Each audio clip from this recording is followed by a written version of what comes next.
Hi, this is my review of Windows 7, specifically on the Media Center side. This is the 700 build of the beta. I just wanted to review real quickly how this has replaced Vista Media Center in my house, which is pretty much the only reason that I downloaded the Windows 7 was to take advantage of the new Media Center functionality. I've been in the home theater PC game for a long time, going back to Myth TV and Medio and MyHTPC and all those projects that kind of fell by the wayside. And I've used a lot of DVR software like Sage TV and Beyond TV, and Myth, of course. But you know what? I really have liked what Microsoft has done with the recent updates to Media Center, going back to the 2008 Fiji release for the OEM builds for Media Center.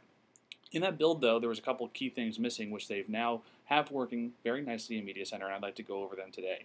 My current HTPC is a very simple setup. It's a HP laptop. It's about a year and a half old. It's a dual-core 2 gigahertz machine with 2 gigs of RAM and 2 hard drives. I used to have a dedicated connection to my television and home theater receiver, but right now I've found that the best way to do it is to connect the extender in Xbox 360, which I already had. So I use my Xbox 360's HDMI connection to connect directly to the TV. And I also have a second Xbox 360 that I bought specifically, the arcade version for $199, to be used in another room so that multiple people can stream programs and HD content around the house as often as they want. So let me start up here, go into my Xbox, and I'm going to start up Windows Media Center. You can program the Xbox to automatically connect to a Media Center on startup, so if you want to use an Xbox and never used it to play video games, it makes a fantastic extender. Like I said, it's got the HDMI connection, so as well as having 1080i video, I also have 5.1 surround on here. So I use this primarily as our DVR in our house. We have a cable connection, and on the laptop there's built-in SD tuner, and then I have the Silicon Dust HD Home Run, which gives me 2 QAM channel receivers as well. So I can simultaneously watch or record 3 streams, 2 of those in HD. So the recorded TV and the guide is completely free from Microsoft, and it does a really good job. I can jump into that guide right now for you. They did a really nice job. If you've ever used HD tuners before, typically your guide software will put them in like channel 1070 or something like that. Windows Media Center 7 does a really nice job of actually combining the HD channels with the standard def channels. So as you go through your guide, you have the ability to switch directly over to the HD channels right in line with the other channels, which is really nice. If you go to a show of interest that has kind of like an album art that automatically gets downloaded, like The Simpsons or Seinfeld, it'll automatically go out and pull that information down. And you can click on each episode and get a really nice synopsis.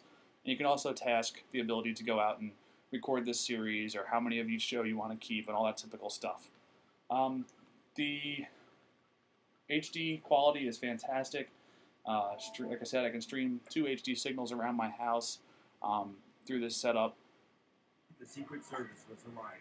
Because I asked him, I said, you know, I know you guys aren't supposed to say who's coming, but the last time you were here, we thought the president-elect was coming, and it was the head of the CIA. Patrons already in. So it does a really nice job streaming HD. Of course, it also does a really good job of recording HD, and it records it into, some would complain, it's into its Microsoft DVR MS standard, but it streams really well around the house, and if you're using the 360s or the other extenders as your extending options, it really doesn't matter because it's really fast and it works very well. But yeah, you can basically go in here and look at your recordings by the date recorded or the title of the actual show, and say like last night's 24 premiere, I can click on that, get the full synopsis of the show as well. And so that's pretty much it for the TV. One of the really nice additions that was an enhancement over this past summer is that you can actually stream XVID, DivX, and H.264 encoded videos natively inside this application. So this means you don't have to run any type of transcoding application to take any of those recorded formats into something that the Xbox 360 can play. It's all done natively by the host PC. So that means that I can go into my archive of television shows that I've recorded in DivX, backed up from DVDs, and I can pick any season And all these videos are being stored on my NAS, actually, my home NAS. So these are actually not connected to the Xbox 360 in any way, or are they connected to the actual Media Center PC except for through the network. So I can start one of those up. So nice and easy, relax. Just take it back. And that's nice and slow. that's a DivX or XVID file. The other really, really nice thing is the way that movies are handled. If you're somebody that likes to back up your movies because you don't trust that they'll stay nice on the DVD, you can actually back up the DVD into the video TS format by just ripping the DVD, or you could actually rip it into XVID, DivX, or H.264. And I just launched the movies library.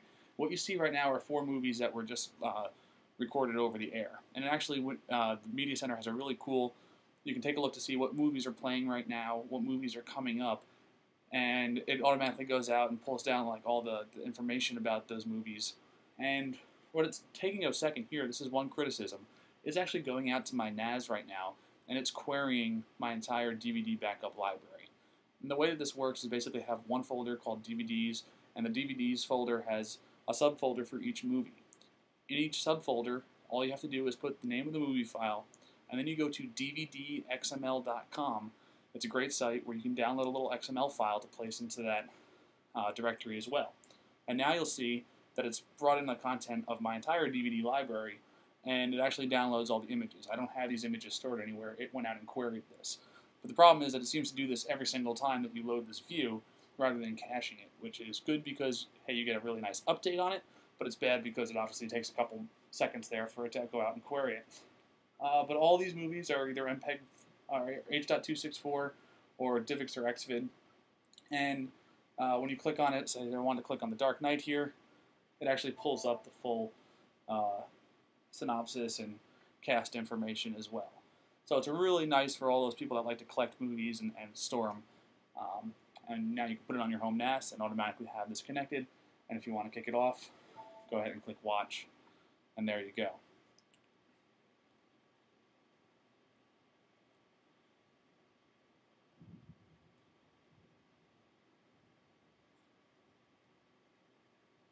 There's also been a refresh to the music and the pictures. It's not really much to show. The pictures do a really nice screensaver, and the music, it's really okay as far as how you want to organize all of your music. It'll read all the ID3 tags. There's no current remote application like there is with iTunes to let you connect to this with, say, like an iPod or iPhone or something like that and control the system. So it is a little clunky, especially in a party type application. But what else is missing? Really the only thing that's missing is integrated support for something like Hulu or any of the network's streaming shows. But with Netflix on the Xbox 360, a lot of those shows, if you have a Netflix account, are automatically uploaded to Netflix and are available for instant streaming as well. But it would be nice to have access to Hulu or any type of Flash-based website directly. There is an SDK and there are applications that you can add, so I guess it's possible to happen in the future.